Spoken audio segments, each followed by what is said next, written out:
So hello students. सो आज का जो टॉपिक है हमारा that is inflammation. So inflammation एक बहुत इंटरेस्टिंग टॉपिक है क्योंकि इन्फ्लामेशन जो है ये डाई फंक्शनल है। एक इसका अच्छा फंक्शन है और एक इसका बहुत ज़्यादा बुरा फंक्शन है।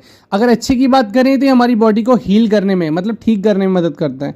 अगर हम बुरे की बात करें तो इसकी क्रॉनिक स्टेज जिसमें क्या हमें डिफरेंट डिफरेंट टाइप्स की बीमारी हो जाती है जैसे arthritis. So it is the response of a body tissue against any harmful pathogen, injury, irritation और wound. So, according to the scientific definition of inflammation, it is a response of vascularized tissue to an offending agent. अब कोई सा भी foreign agent क्या है हमारी body के अंदर आया और हार्म कर रहा है हमारी बॉडी को, तो उसके खिलाफ एक रिस्पॉन्स निकलेगा जो थ्रू किसके होगा, वेस्कुलराइज टिश्यू के.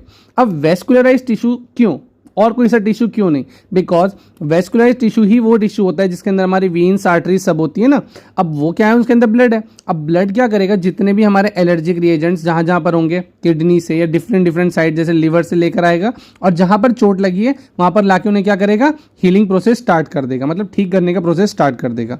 That is why vascularise tissue की बात की गई है. ठीक है.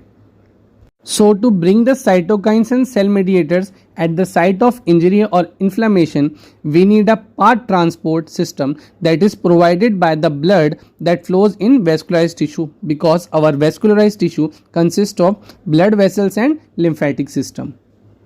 So body के अंदर कुछ symptoms दिखते हैं जैसे कैलर, हीट बढ़ना, रूबर, रेडनेस होना, पेलर, पेन होना, ट्यूमर, स्वेलिंग जैसे लगना, या फिर फंक्शनलाइजा दैट इज बॉडी का कोई सा भी फंक्शन ना होना.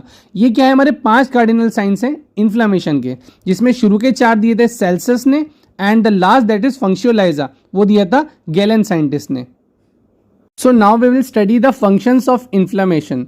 सो इन्फ्लामेशन जो होता है वो क्या है, एक डिफेंस मैकेनिज्म है. ये क्या करता है, हमारी बॉडी को बचाता है बहुत चीज़ों से. जैसे हमारी बॉडी के अंदर जो भी बैक्टीरिया, वायरस आते हैं ना, इन्हें क्या करता है, ये एनगल्फ करके बाहर निकाल देता है. दूसरा, हमारे पुराने डैमेज टिश्यू को ये क्या करता है, रिन्यू कर देता है. थर्ड इज जो जितने भी इनएक्टिव टॉक्सिन्स जो होते हैं बॉडी के अंदर उन्हें बाहर निकाल देता है. और लास्ट इज ये क्या करता है, ऑर्गन हीलिंग और रिपेयर करता है. So next we have to study the types of inflammation. So inflammation are of 2 types, that is acute and chronic. So हम इसे एक डिफरेंस चार्ट के उससे पढ़ेंगे जिससे हमारे लिए इजी हो जाए. So acute inflammation जो होता है वो जो होता है कुछ दिनों के लिए होता है, ज़्यादा दिन के लिए नहीं होता है, फिर हीलिंग हो जाती है. नेक्स्ट chronic जो होता है ये हफ्तों या महीनों के लिए हो सकता है. शुरुआत में जो acute inflammation होता है वो एक्टिव होता है, ठीक है, एकदम से दिखने लगता है. वाइल जो chronic होता है ना वो क्या होता है, छुपा हुआ होता है, इनसाइडियस होता है, उसके सिम्टम्स बाद में दिखते हैं. जो हमारे एक्यूट के इन्फ्लेमेटरी सेल्स होते हैं दैट आर न्यूट्रोफिल्स और मैक्रोफेजेस. वाइल जो क्रॉनिक होते हैं इसमें भी मैक्रोफेजेस होते हैं बट लिम्फोसाइट, प्लाज्मा और फिब्रोब्लास्ट भी होते हैं. जो हमारा एक्यूट होता है इसके अंदर वेसोडाइलेशन होती है, मतलब जो हमारे वेसल्स है ना उसका जो साइज है वो स्वेल हो जाता है, जिसकी वजह से क्या है, ईजिली हमारा जो ब्लड है क्या हो सके, फ्लो हो सके. नेक्स्ट जो क्रॉनिक है उसमें क्या होता है, ग्रेनुलेशन टिश्यू होते हैं, मतलब एक ऊपर लेयर बन जाती है वेसल की. ठीक है. नेक्स्ट फ्लूइड एक्सुडेशन एक्यूट में प्रेजेंट होता है वाइल क्रॉनिक में एब्सेंट होता है. Same the cardinal is present and chronic में एब्सेंट. तो नेक्स्ट हम पढ़ेंगे एक्यूट इन्फ्लेमेशन ही होता है किस किस वजह से होता है. जैसे हमारी बॉडी के अंदर एलर्जिक रिएक्शन हो गया, एलर्जी हो गई, केमिकल इरिटेंट हो गया, मतलब हमारी बॉडी के ऊपर कुछ क्या केमिकल गिर गया है, हमने इनहेल कर लिया है, खा लिया. नेक्स्ट इन्फेक्शन की वजह से, किसी ट्रॉमा की वजह से, जलने की, बर्न की वजह से, वाउंड की वजह से, या फिर फ्रॉस्ट बाइट मतलब ठंड की वजह से. नेक्स्ट क्रॉनिक इन्फ्लेमेशन किस किस वजह से हो सकता है, कार्डियोवैस्कुलर डिसीज, दिल की कोई बीमारी होगी, न्यूरोलॉजिकल, दिमाग की नसों की कोई बीमारी होगी, ऑटो इम्यून डिसीजेज जिसमें क्या है हमारी बॉडी के खुद के सेल्स ही हमें खत्म करने लगते हैं, rheumatoid arthritis, cancer, lupus etcetera. So let's begin with the first type of inflammation, that is the acute inflammation. So acute inflammation क्यों होती है, जिससे क्या कर सके, जो पैथोजन हमारी बॉडी के अंदर आए, वायरस या बैक्टीरिया, उनको क्या कर सके, वो निकाल सके. सेकंड इज उनके स्प्रेड होने से रोक सके एक से दूसरी जगह. टू रिमूव नेक्रोटिक सेल्स, जो भी हमारे पुराने सेल्स हैं उन्हें क्या कर सके, रिपेयर कर सके. सो इन्फ्लेमेशन बुरा नहीं होता जब तक वो क्रॉनिक ना हो जाए.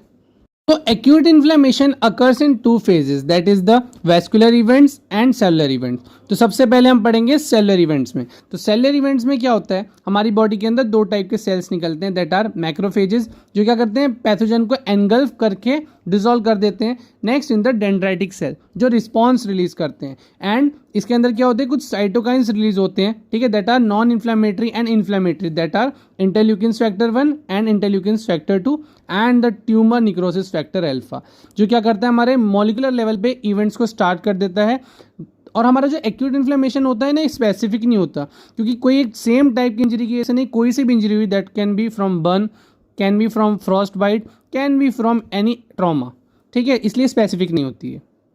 अब इसको चलाने वाले मीडिएटर्स कौन कौन से हैं? That are the receptor signalling factor, the arachidonic acid metabolites, the mast cell, the complement cascade and the Hageman factor, that is the factor 12 of clotting. तो नेक्स्ट हम पढ़ेंगे वेस्कुलर इवेंट, जो डिफाइन करेंगे the 5 cardinal signs of inflammation हमारी body के अंदर कैसे हो रहे हैं। तो सबसे पहले क्या होता है, हमारी बॉडी के अंदर जहाँ पर इंजरी हुई है वहाँ पर रेडनेस और वार्मनेस बढ़ जाती है। अब उसके बढ़ने से क्या होता है, हमारी जो वेसल्स हैं वो डायलेट होनी शुरू हो जाती है, स्वेल होनी शुरू हो जाती है, जिसकी वजह से वो लीक हो जाती है। और एक एरिया में जब वो लीक हो जाती है, उस वजह से हमारी बॉडी के अंदर कुछ मीडिएटर्स होते हैं जो निकलने लगते हैं, जैसे ब्रेडिकाइनिन, प्रोस्टाग्लैंडिन और हिस्टामिन।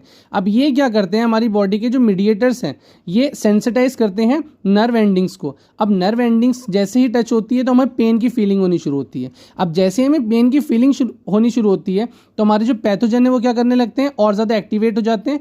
एक्टिवेट होने के बाद वो क्या करते हैं, रिलीज करते हैं टॉक्सिन, दैट आर द को इन्फ्लेमेटरी साइटोकाइंस, जो क्या करते हैं हमारी ब्रेन के अंदर रिलीज करते हैं साइक्लो ऑक्सीजनेज, जो क्या करते हैं परवीवेस्कुलर एक्टिविटी को बढ़ा देते हैं, जिसकी वजह से हमारी बॉडी का टेम्परेचर डिसबैलेंस हो जाता है और इंक्रीज हो जाता है। सो ऐसे ही हमारा एक्यूट इन्फ्लेमेशन का प्रोसेस ओवर हो जाता है। नेक्स्ट लेक्चर में हम पढ़ेंगे क्रॉनिक इन्फ्लेमेशन के बारे में, क्योंकि उससे पहले हमें ये पता होना चाहिए what is rheumatoid arthritis, what are the autoimmune diseases and what is cancer. तो उसका लेक्चर मैं एक नेक्स्ट वीडियो में बनाऊंगा। So thank you all for watching this video, keep supporting.